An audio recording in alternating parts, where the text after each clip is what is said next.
Hello, all you beautiful people in Webtown, and welcome back to Crypto Comics for another totally awesome comic book review. Today, we're talking about She. Now, we have talked about She in the past.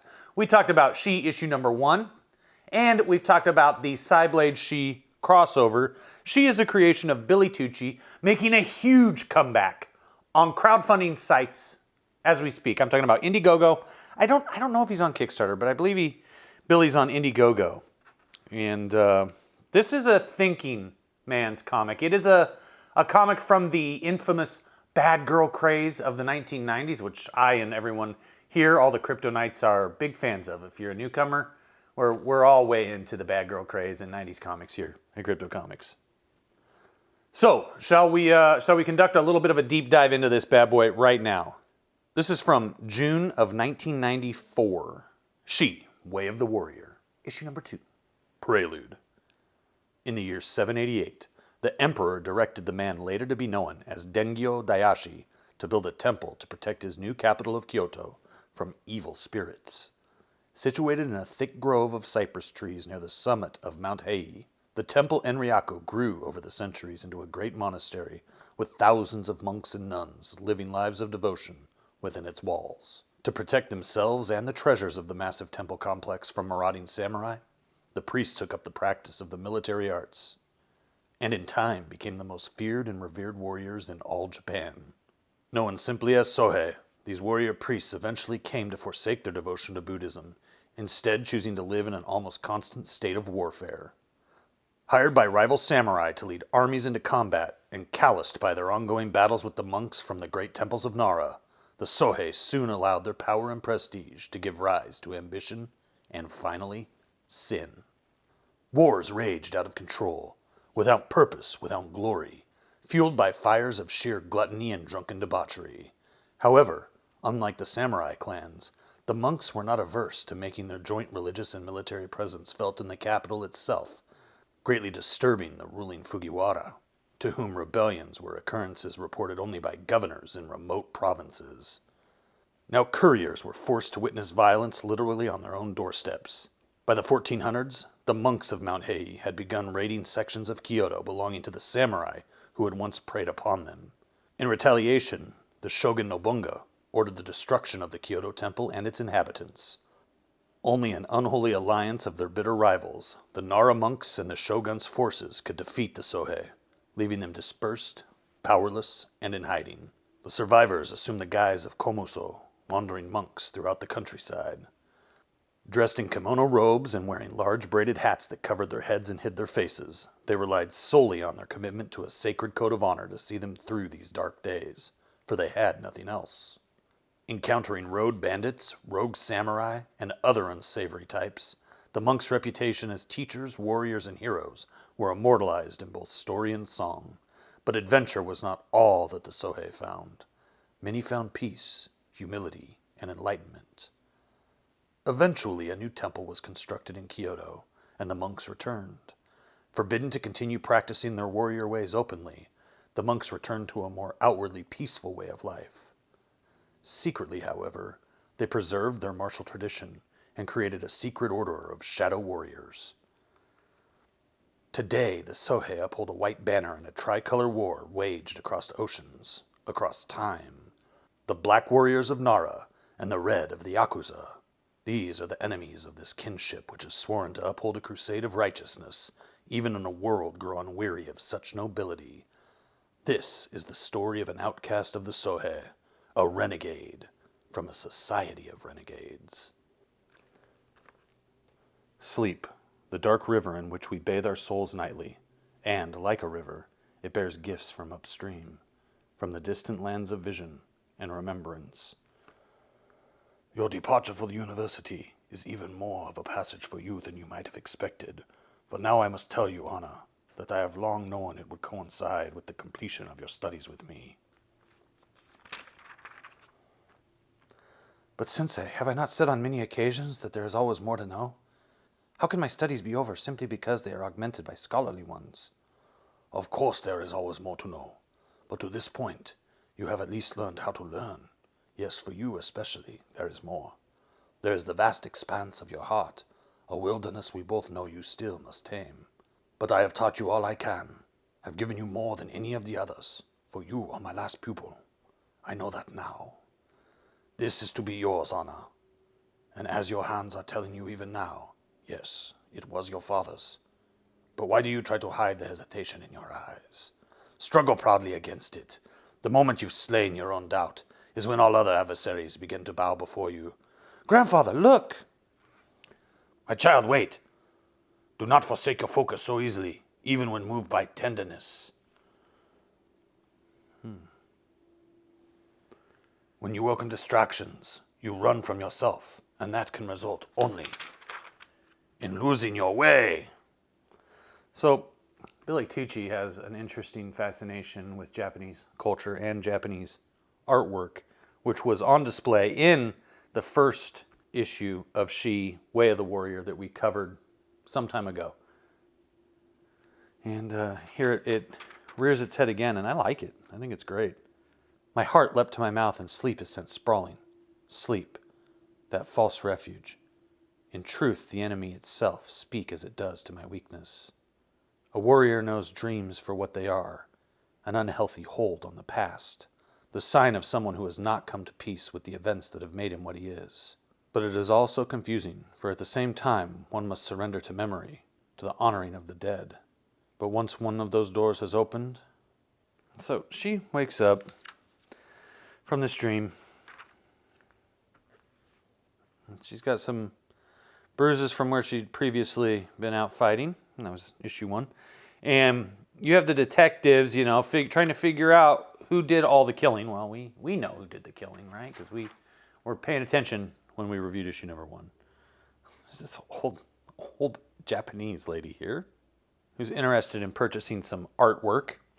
And really the truth is that I talk extensively about Japanese art. It's very, very interesting. But as you can see, it's very dialogue heavy. So it's kind of difficult for me to go and read an entire issue of this to you. And this one in particular, issue 2, really is all of... Is that Robert De Niro right there? Might be. This issue especially is really about setting up all of these different characters. And you'll notice that it's watercolor. And I'm not a big fan of that, to be honest with you. And you'll also notice as we go through these that Billy's skill increases greatly. Because that's what drawing comics does. Oh, brutal. Just holding the head by the hair in the mouth. I like it. And cops show up to try to figure out who committed the next murder, right? And there's this interesting murder mystery. Let's hear from the man himself, Mr. William Tucci, ladies and gentlemen. For years you work your tail off. First by attending comic conventions and waiting for hours on endless lines with what seems to be hundreds of other aspiring comic book artists who stare at you as if you were the enemy. A Hun out to take what they so richly deserve. Hey, it's competition. We all want to draw the X-Men. Some of them sweat, some bitch. Everyone cranes his neck to peek at what the editor is saying to the guy up front. So you wait and wait, getting a little nervous as you watch the next Rob Liefeld leave the table, zipping up his portfolio with tears welling in his eyes. Finally, it's your turn. The man flips through your book saying, "This is nice," or "You really should work on this," blah, blah, blah. All this takes about 2 minutes, with him finishing by saying, "You're almost there. Come back in 6 months." Well, after about 3 years of coming back in 6 months, you begin to wonder, what the hell do I want to draw the X-Men for? So you begin to think about self-publishing. Getting all excited and inspired by such great independents like Cerebus, Bone, and Evil Ernie, you come up with a character to draw, write a 32-page story, take out a few ads, and get 50,000 orders. A few months later, your book hits the stands, everyone likes it, and the next thing you know, you're sharing a beer with Frank Miller, right? Yeah, sure. No one tells you about the sharks out there who become potential partners that really don't have the capital they say they have, and all they want is to steal your characters. The pessimism of industry insiders who tell you that girl books just don't sell. The 18-hour days, the lack of funds which reduces you to eating oodles of noodles 5 nights a week for dinner, lateness and corrections that set you back, and the legal fees for coming up with contracts for deals that never transpire. If you look up Murphy's Law in the dictionary, there has to be some reference to the comic book industry. And I'm sure that many of you retailers and fellow small publishers know where I'm coming from. All this and you still anxiously lose sleep at night, wondering if the distributors will even accept your book. I guess you could say that you run into many walls. At first they seem impenetrable, but you learn that there's always a way to get to the other side. You can go over it, under it, or around it. Hell, if those methods aren't successful, then just go through the damn thing. Remember, there is always a way to the other side, and on that side is something that ties us all to one another, our love of comic books. To all of you who love this outlet of expression and are able to share my imagination and my dreams, I am grateful. Welcome to the quiet issue of She, The Way of the Warrior. I look at it as a prelude to war, because the next issue is going to blow your doors off. So you better buckle up, because the ride is about to get rough. In this issue, we tried to establish some groundwork for the remaining storyline. I hope you stick with us. I don't think you'll be disappointed. There's so many people to whom I feel I owe so much. The artists and retailers, many whom I consider now good friends, from as far as Portugal and England to right here at home. And let's keep going here, right? So these covers are really what sold this mother, I'm telling you. I'll tell you what. Yeah, no, the sword comes into play. This little kid, he's not afraid of nothing. All of a sudden, Brian, Wildcats is on. Sorry, I gotta go. Maybe we'll play together later. He's watching that Wildcats cartoon. You know that one? So yeah, you get a lot of action in here.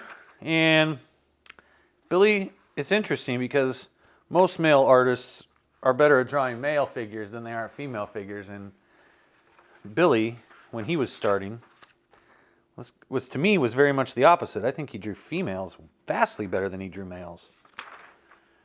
And this is available on Indiegogo. And that's some nice pinup there. I like that. It's very in-depth with the story. And so you got to read it for yourself. It's really hard for me to even go into it because it's got a lot. There's a lot going on in here. Beautiful cover. Oh, hello. I like this one. This was always the one I thought was the best. Nice view of Mount Fuji. And his art has increased quite a bit. And this issue was very good. And the coloring has changed quite a bit here too. We went from the watercolors that remind me so much of Valiant Comics, drives me nuts, to computerized color, which vast improvement. My gosh, revolutionized the comic industry, and nobody even talks about it or thinks about it. It's amazing. And look at this. This is gorgeous. This is gorgeous coloring. Let's give some props to the colorist, huh? Can we do that? I think we can. Do we get the colorist's name anywhere? Is it going to be nothing? Nowhere? Where? Where, Billy? Who colored this for you? It's in the back, I bet. Oh, see, this one gets good. Business picks up. Really picks up in issue 5. Oh my gosh. Stunning. Stunning. You know what I'm saying? You ever seen anything like it? Oh.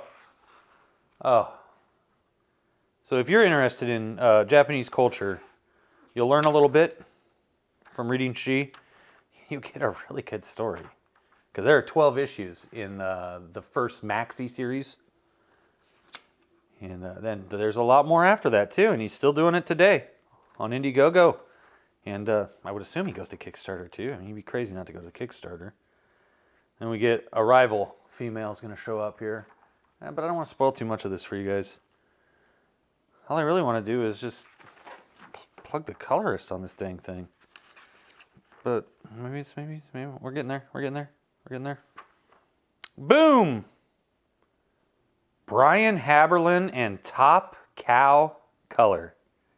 Wow, how about that? Top Cow and Brian Haberlin are responsible for how beautiful the interiors of this book look. Props to Mark Silvestri for that. Now I see why the crossover happened. You know, he plugs Brian Pulido and Lady Death in here too. And this was when Lady Death, Between Heaven and Hell, had taken number 2 per dollar book in the catalogs of both major distributors. It was only beaten by the deluxe edition of Spider-Man number 400, which was major. That's major. That's major. So, you know, I don't even know what to tell you about this comic book other than it's beautiful. It has stunning art. And if you have not checked it out, you should probably do that right now. Go see if you can still pick it up somewhere, anywhere. I got these for really cheap. I got these for 50 cents a pop in the back issue bins at my local comic shop. You might have to pay a little bit more of it. Honestly, if you can get the deluxe edition trade paperback version that Billy has now made, you know, the colors are probably going to be up to snuff because he's come, I mean, this came a long way. You know what I mean? We went from, I mean, that looks nice. This all looks nice for the flashback. I fill all this for the flashback. But as soon as she wakes up, I'm just not feeling this at all. The modern era. Look at that. It looks hot garbage. And you open up this book.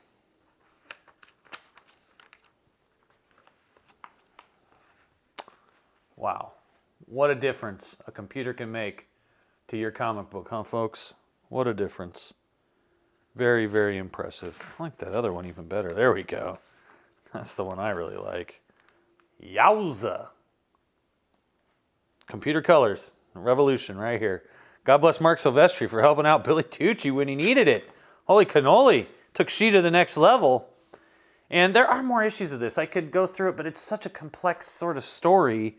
And there's so much nuance in here with the Japanese art and history that it's really something you kind of have to explore for yourself.